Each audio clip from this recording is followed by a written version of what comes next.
Doctor Sunil Dubey और वैद्य सुभाष दुबे के द्वारा सभी तरह के यौन रोग एवं चर्म रोगों का सफल इलाज। दुबे क्लिनिक, लंगर टोली चौराहा, पटना।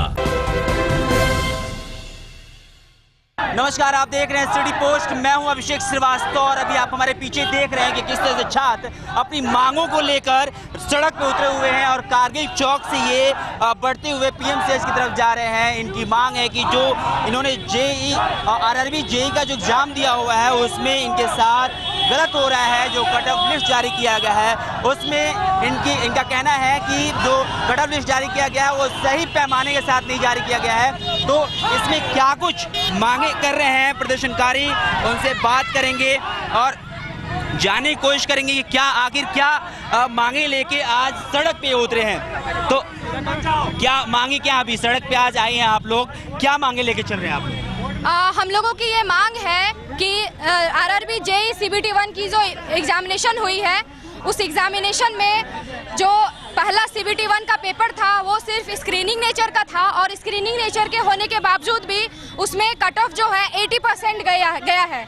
तो हम लोग चाहते हैं कि जिस तरह से एएलपी का रिजल्ट रिवाइज करके दिया गया उसी तरह हमारी रिजल्ट भी रिवाइज करके दी जाए। और जब तक रिजल्ट नहीं दी जाती है, इसी तरह हम लोग सारे स्टेट से निकले हुए हैं। हम लोग तकरीबन बिहार, दिल्ली, इलाहाबाद, आज सब स्टेट से निकले हुए हैं। हम लोग इसी तरह आंदोलन करते रहेंगे। तो क्या कट ऑफ, क्या आपके हिसाब से क्या कट ऑफ पैमाना जो नोटिफिकेशन में दिया गया था कि जनरल की कट ऑफ 40% होगी, ओबीसी की कट ऑफ 35% होगी, वो नोटिफिकेशन में जो आपने दिया है आप उसी के हिसाब से दें।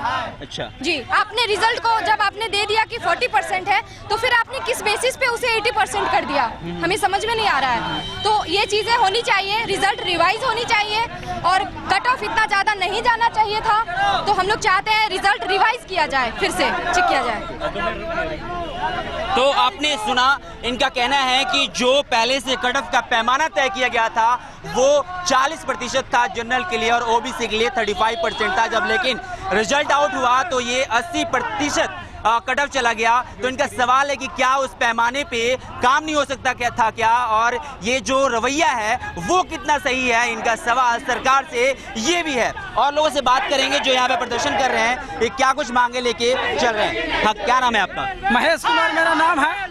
सर, मैं ये कहना चाहता हूँ कि रेलवे कोई भी एग्जाम योजना तरीके से नहीं लेता है, प्लान उसका सही नहीं होता है, एग्जाम का डेट नहीं तय करता है, एग्जाम लेने का जब सिलेबस फिक्स करता है। जैसे हम लोगों को ये सीबीटी 1 का बोला गया था कि ओबीसी का 30%, जनरल का 40%, SC ST का 25% और क्वालिफाइंग नेचर का ये एग्जाम केवल था। हम लोगों का ज़्यादा से ज़्यादा ये 4 साल के बाद ये वैकेंसी आया है, उसमें भी हम लोगों को कट ऑफ से बाहर कर दिया गया। 70 नंबर लाया है, 65 नंबर लाया है, 85 नंबर, 75 नंबर ला करके हम लोग सब एग्जाम से बाहर हो गए। अब सर बताइए कि हम लोग टेक्निकल के स्टूडेंट हैं, हम लोग एएलपी वाला बोलिए।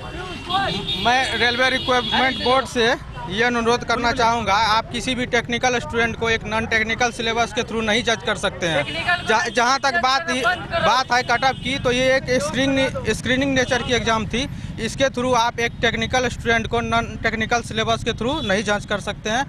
ये CBT 1 fully non tech syllabus के था, जिसके थ्रू आप एक आपका क्या कहना है कि जो जांच करने का तरीका था वो गलत है? वो गलत है। रेलवे रिक्वायरमेंट बोर्ड का सेलेक्टिंग प्रोसेस गलत है, ये पैटर्न गलत है, फुल्ली गलत है। नहीं सिलेक्ट हो रहा है, एक भी योग्य उम्मीदवार सेलेक्ट नहीं हो रहा है। मैं बोलना चाहता हूँ PSU, IAS, SSC, JEE सब दोनों फेज इसके टेक्निकल होते हैं। आरआरबी में pure CBT 1 non technical, non technical के बेस पे आप टेक्निकल बच्चों को कैसे जज कर सकते हैं? हम लोग को रेलवे से यही कहना है कि CBT 1 purely non technical paper था और नॉन टेक्निकल के बेसिस पे हम इंजीनियरों के साथ अन्याय हुआ है और नॉन टेक्निकल के बेसिस पे टेक्निकल स्टूडेंट का बाहर नहीं कर सकते हैं। और वैसे स्टूडेंट जो क्वालिफाई किए, जो 4 साल 3 साल पहले से वो नॉन टेक्निकल की प्रिपरेशन कर रहे हैं और वैसे और उन लोगों की वजह से हम लोग टेक्निकल स्टूडेंट को बाहर कर दिया गया है, जो कि ये सरासर अन्याय है।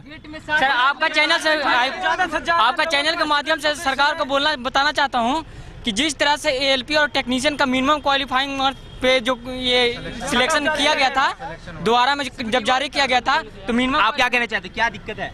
दिक्कत यह है कि जो कट ऑफ गया है बहुत हाई गया है।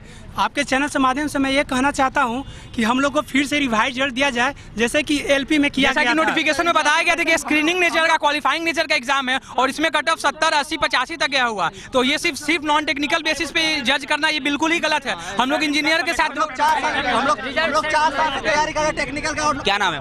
मेरा नाम हेमराज कुमार है। बोलिए क्या कहना हम लोग सारे जेई स्टूडेंट्स जिसमें ये टेक्निकल हम लोग ये एग्ज़ाम हुआ था जेई का, उसमें बोला गया कि सर 40% मिनिमम क्वालिफिकेशन पे आप लोग को CBT 1 पास किया जाएगा। हम लोग स्क्रीन नेचर का वो एग्ज़ाम था और हम लोग चाहते हैं सरकार से कि उस पर रिजल्ट रिवाइज किया जाए। जिस तरीके से ALP में ये दोबारा रिवाइज रिजल्ट दे करके जारी किया गया है, रिवाइज करके जो 80% है उसको कम किया जाए, यही कहना चाहिए। रुको।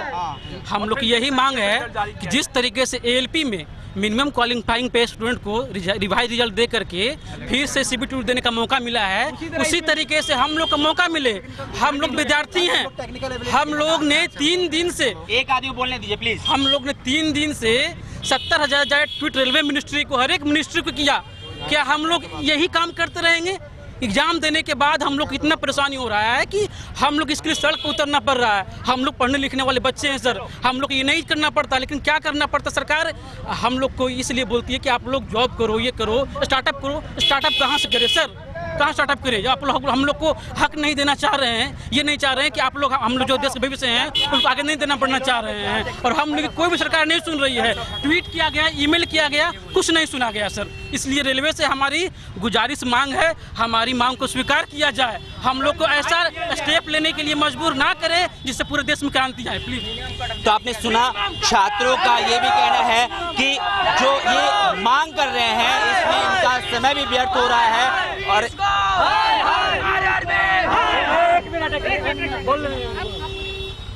तो आपने सुना छात्रों का दर्द किस तरह से बयान कर रहे हैं। उनका कहना है कि एग्जाम देने में तो जो कठिनाई होती है, जो पढ़ाई में कठिनाई होती है, उसके बाद सरकार का जो रवैया है, उसके बाद भी जो स्टेप लेने पड़ते हैं छात्रों को, उसमें भी काफ़ी दिक्कतें आती हैं और उससे उनका समय भी बर्बाद होता है, जिससे कि उनके ज़िंदगी पे एक अहम सवाल भी खड़ा होता है। और भी लोगों से बात करें, क्या कुछ समस्या, क्या समस्या आपका? जी, मैं सौरभ कुमार पटेल, तकनीकी छात्र संगठन राष्ट्रीय अध्यक्ष।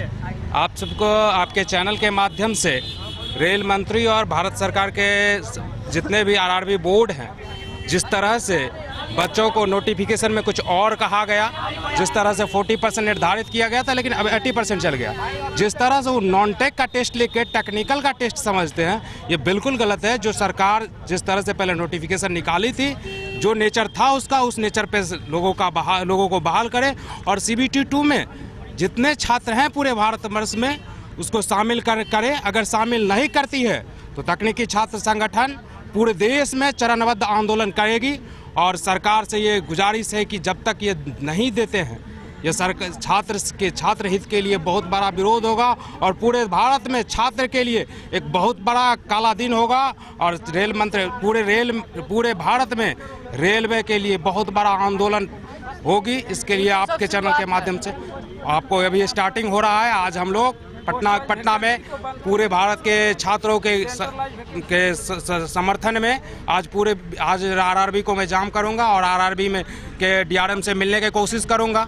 और अगर वो क्या बोलते हैं, अगर जब तक नहीं वो कैसा इस पर कोई फैसला सुनाते हैं, तब तक लगातार आंदोलन चलती रहेगी।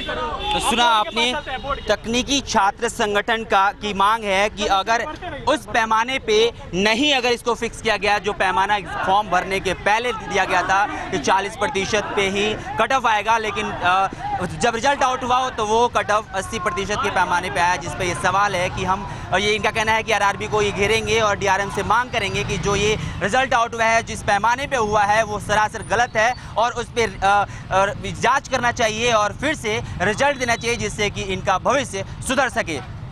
इस खास रिपोर्ट में बस इतना ही। आप देख रहे हैं सिटी पोस्ट। नमस्कार। क्या आप जानते हैं कि घर बैठे आप अपनी स्वास्थ्य समस्याओं का सॉल्यूशन पा सकते हैं सॉफ्टकेयर मोबाइल ऐप के द्वारा? अधिक जानकारी के लिए आप संपर्क कर सकते हैं। हमारे फोन नंबर्स हैं 9472981111, 9472982222।